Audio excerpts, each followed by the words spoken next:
चलिए आगे बढ़ते हैं। बड़ी खबर आपको बता दें, ग्रेटर नोएडा कमिश्नरेट की तरफ से बड़ी कार्रवाई देखने को मिली है। करोड़ों रुपए की बाइक बोर्ड घोटाले में बड़ा एक्शन देखने को मिला है। आरोपी ललित कुमार की 1.5 करोड़ की संपत्ति कुर्क की गई है।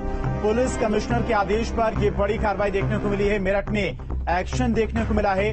राधा गार्डन कॉलोनी में प्रॉपर्टी को कुर्क किया गया है। करोड़ों रुपए की बाइक बोर्ड घोटाले में ग्रेटर नोएडा कमिश्नरेट ने बड़ा एक्शन लिया है। इस वक्त की बड़ी खबर ग्रेटर नोएडा से। शनिवार को मेरठ के मवाना में पुलिस ने घोटाले के आरोपी और गैंग के लीडर ललित कुमार की 1.5 करोड़ की संपत्ति कुर्क की है। ग्रेटर नोएडा पुलिस की टीम शनिवार को मेरठ पहुंची और आरोपी के राधा गार्डन कॉलोनी में प्रॉपर्टी को कुर्क किया गया। यह कार्रवाई पुलिस कमिश्नर के आदेश पर की गई।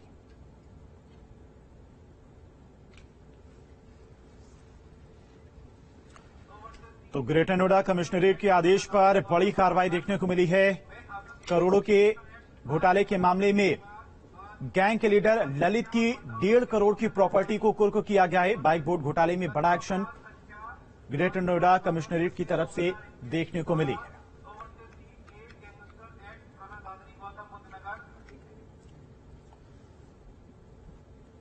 हमीरपुर से बड़ी खबर है। रोडवेज चेकिंग दल को बस यात्रियों ने जमकर पीटा है। टिकट चेकिंग के दौरान परिचालक और चेकिंग दल के बीच में बहस हुई है।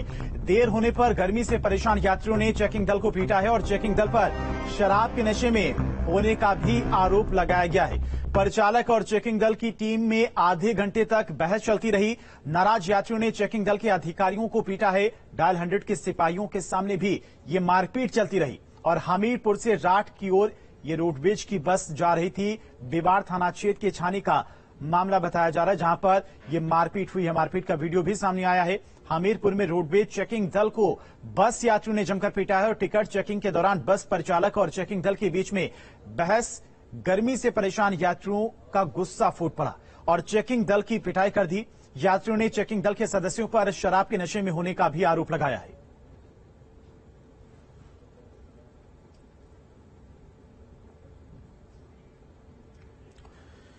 कासगंज से बड़ी खबर है। विवाहिता की निर्मम हत्या कर दी गई है। पति ने ही अपनी पत्नी की पीट कर हत्या कर दी है। विवाहिता की हत्या से इलाके में सनसनी फैल गई है।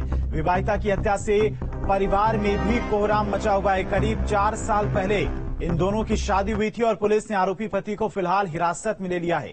थाना सहावर क्षेत्र के नाथुपुर गांव का मामला बताया जा रहा है। कासगंज में एक विवाहिता की निर्मम हत्या कर दी गई। पति पर ही अपनी पत्नी की पीट कर हत्या करने का आरोप लगा है। विवाहिता की हत्या से इलाके में फिलहाल सनसनी फैल गई है। पुलिस मामले की जांच पड़ताल में भी जुटी है और विवाहिता की हत्या से परिवार में भी मातम का माहौल है।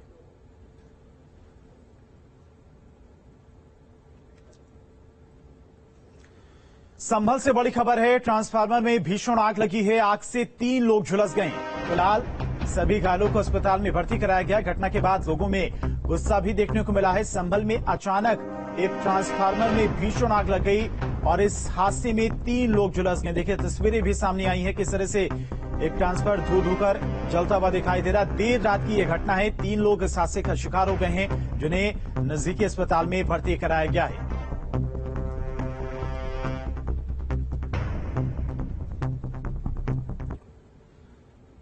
बढ़ते आगे, योगी सरकार ने मदरसों को लेकर बड़ा फैसला किया है। अब यूपी में मदरसों को प्राइमरी स्कूल की तर्ज पर चलाया जाएगा। योगी सरकार का यह बड़ा फैसला है।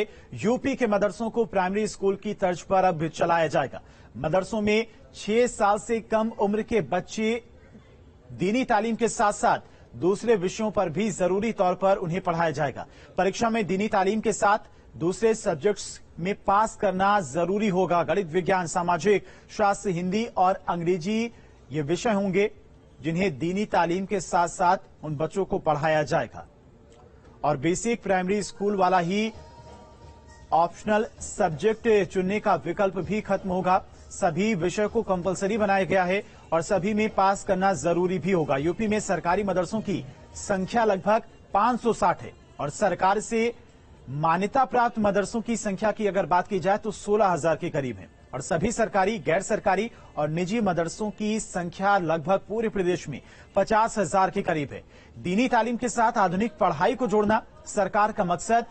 मदरसों के स्टूडेंट्स को हायर एजुकेशन के लिए भी तैयार करने का मिशन अब योगी सरकार का है। हम बच्चों को, क्योंकि मदरसा शिक्षा में भी गरीबों के बच्चे पढ़ते हैं, इन गरीबों के बच्चों को एक हाथ में कुरान, एक हाथ में लैपटॉप, आधुनिक शिक्षा पे जोड़ रहे हैं। और इनके लिए हम एनसीईआरटी की क्लास, हिंदी और इंग्लिश, ये विज्ञान, ये सब पढ़ें और उर्दू, फारसी, अरबी पढ़ें। इसके साथ सामाजिक विषय, इतिहास से जोड़कर, इन्हें आधुनिक शिक्षा से जोड़कर प्रथम श्रेणी का नागरिक बनाने का काम। वाराणसी में केंद्रीय शिक्षा मंत्री धर्मेंद्र प्रधान ने कहा है कि राष्ट्रीय शिक्षा नीति के बाद अब देश में उच्च शिक्षा आयोग बनाने पर काम चल रहा है।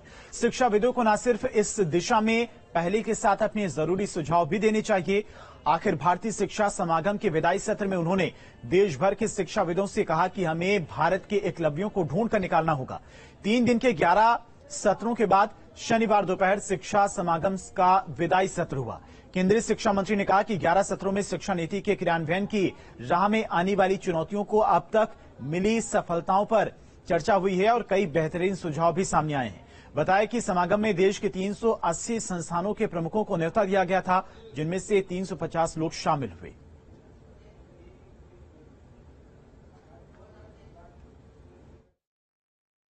इस बार बजट में और एक घोषणा किया है, डिजिटल यूनिवर्सिटी किया जाएगा। डिजिटल यूनिवर्सिटी का अर्थ है, ये जो बड़े बड़े एडुटेक कंपनी है, पैसा लेके संपन्न विद्यार्थियों को पढ़ाते हैं, उसी से गुणात्मक व्यवस्था डिजिटल यूनिवर्सिटी के माध्यम से हम भारत की सामान्य घर के बच्चों तक उपलब्ध कराएंगे। रोजगार केवल नहीं, रोजगार निर्माता कैसे बने, इस प्रकार की शिक्षा नीति में उल्लेख है। और फिल्म काली को लेकर देश में विरोध